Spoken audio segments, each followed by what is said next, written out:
If you kick around in the world of healing from sexual trauma for long enough, you are bound to come across this word interoception. So, what is it? What's it all about? And why is it important to develop this ability? Let's talk about it. Okay, so we are going to be diving in to a new series this year where we're going to be looking at some body-based practices. Last year we focused on breathing and using breath for regulation, calming, grounding, increasing our capacity or window of tolerance. And this year we're going to be focusing on how to use the body in this same way.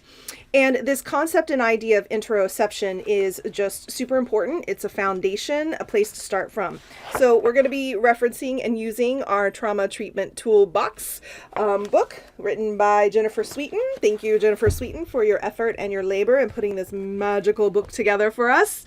Okay, so I'm just going to kind of read the definition as shared in the workbook.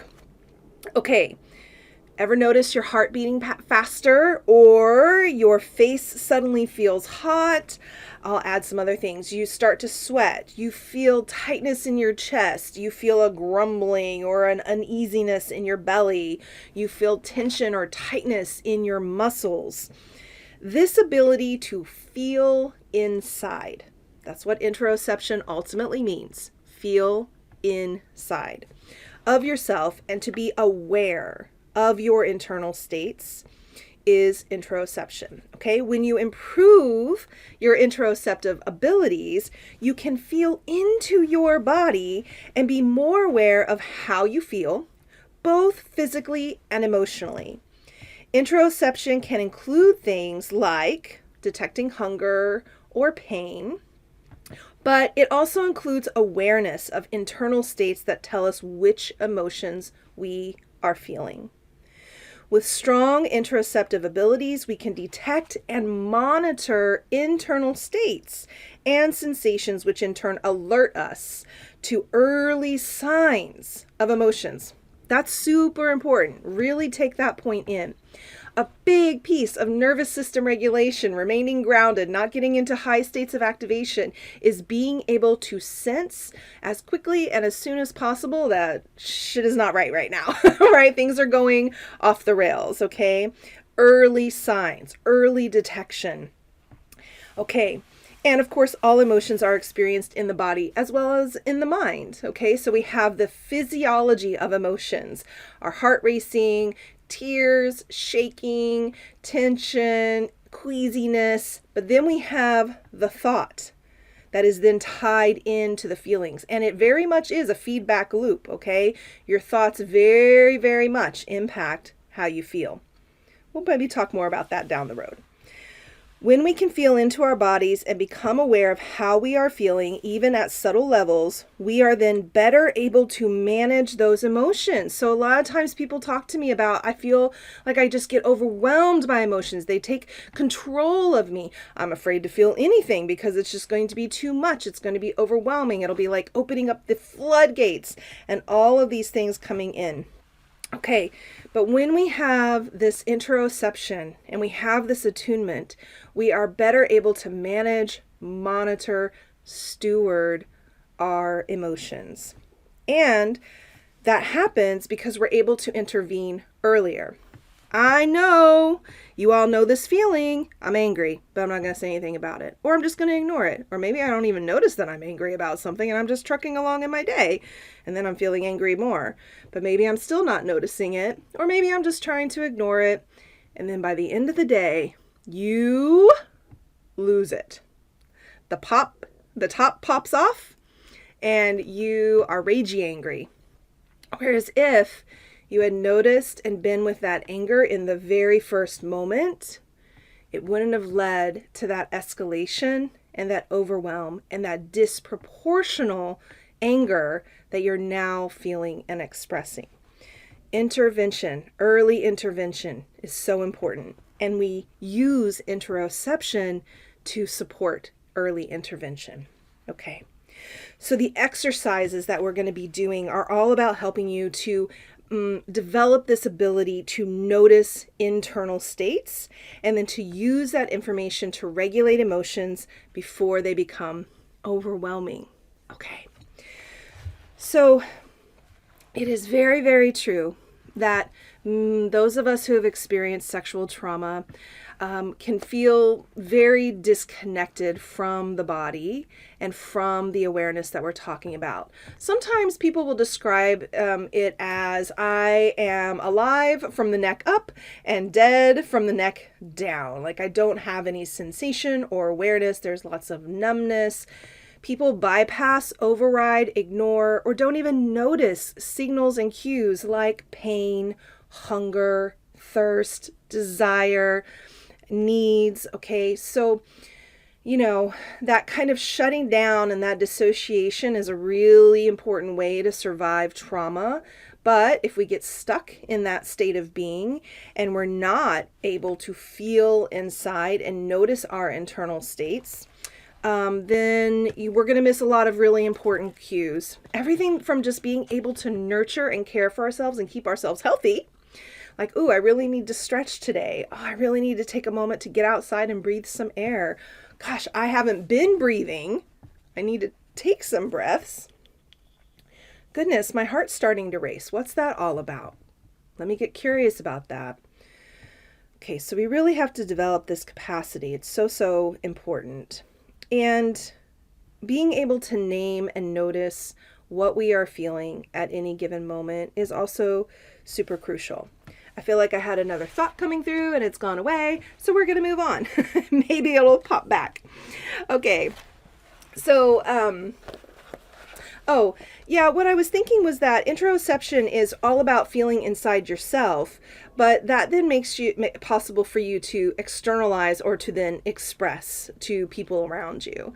Wow, like when you said that, I really noticed my face got super hot. Like there's something going on for me. Like when you said that, that pushed a button in me, right? So we can sometimes use those internal cues as a way to like slow down and notice when we're starting to feel triggered or activated by something. And even just naming and acknowledging, those cues is so important. Okay. Now, let's talk about the neuroscience of this, because y'all know that's my favorite thing. I love geeking out about the brain. So all of the techniques, these what we're going to call interoceptive exposure techniques, strategies, tools, exercises that help us increase our ability for interoception, these are important because they change the brain in 5 ways. Okay, so number 1 is less activation in the fear center, the amygdala of the brain. Okay, so this is going to help reduce how strongly you react to a trauma trigger. So something might come up and trigger you, but rather than being like 0 to 60, boom, there you are, and you're like just in a huge activated state, we can slow that process down. We cannot be so strongly reactive.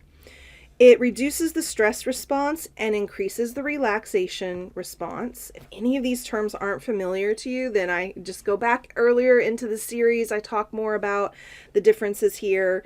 It decreases hypervigilance and that feeling of always being on guard, okay? So when you have interoception, you're able to be a little more in the ebb and flow of a day. Be alert when you need to be alert. Be relaxed when you need to be relaxed or want to be relaxed, right? But when we don't have interoception, if you just kind of think about it, if you're not skilled at noticing these shifts of energy, then the safest thing to do is to always be alert, always be on guard. Don't let anything get by.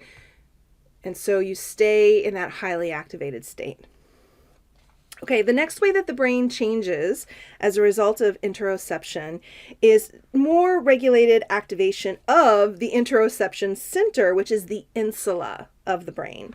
And again, that's going to help us react less strongly to trauma triggers.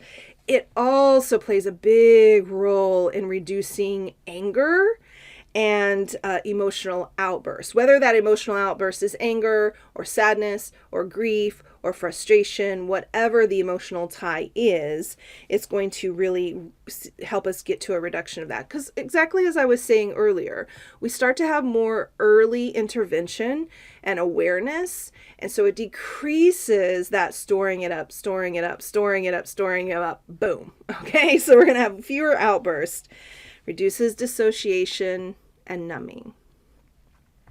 The third way that the brain changes is more activation of the memory center. Okay, so this is the hippocampus. Now, this is good, right? Because when we have the hippocampus really working at a high level, a functioning level, more activation of the hippocampus, we feel safer. We feel less fear, especially if we're facing something that feels scary. We actually have more resilience and like, I could do it. And it helps increase our ability to cope with negative memories. Okay, so we need that for sure. Number 4 is a stronger connection with self-regulation. So the part of the brain that we need for that is the cingulate. And thinking, which is the prefrontal cortex. Okay. And then also the amygdala is in here too. So stronger connection. So we have these parts of the brain talking to each other, reinforcing and supporting each other and sending better signals and better messages between the cingulate, the prefrontal cortex, and the amygdala. So again, this helps reduce how strongly we react to triggers because we're not constantly in a state of activation, fear response, fight, flight, all of that. And we get to regulate what they call negative emotions. Now, in Beyond Surviving, what I argue is there's no such thing as a good emotion, a bad emotion, a positive emotion, a negative emotion. There's just feelings have different energy. And there are energies that are really big and stronger. And so they're not bad or wrong or negative, but we just need to be able to be with those feelings and regulate those feelings. They just take a little more work. Like anger does take a little more work to regulate and be with than, say, joy. Okay, but anger isn't bad or negative. All right, and it also increases our ability to deactivate the fear center, the amygdala. So your amygdala starts to ping and we say, no, chill out. There's nothing bad or wrong here. Everything's okay. I'm safe. And then kind of the same idea, number 5 is just a weaker connection with the fear center and the interoception center, the insula. So we're going to increase the connection between the cingulate, the prefrontal, and the amygdala, and we're going to weaken the connection between the amygdala and the insula. Okay, and that helps us decrease feelings of fear and decrease feelings of constant anxiety. Okay.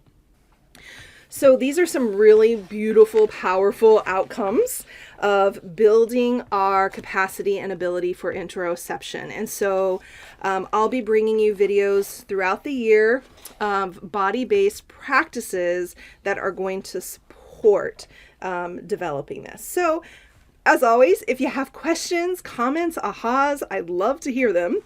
Share, and then come back next time and we'll start to get into some of our practical practices. All right. So until we meet again, take good care of you.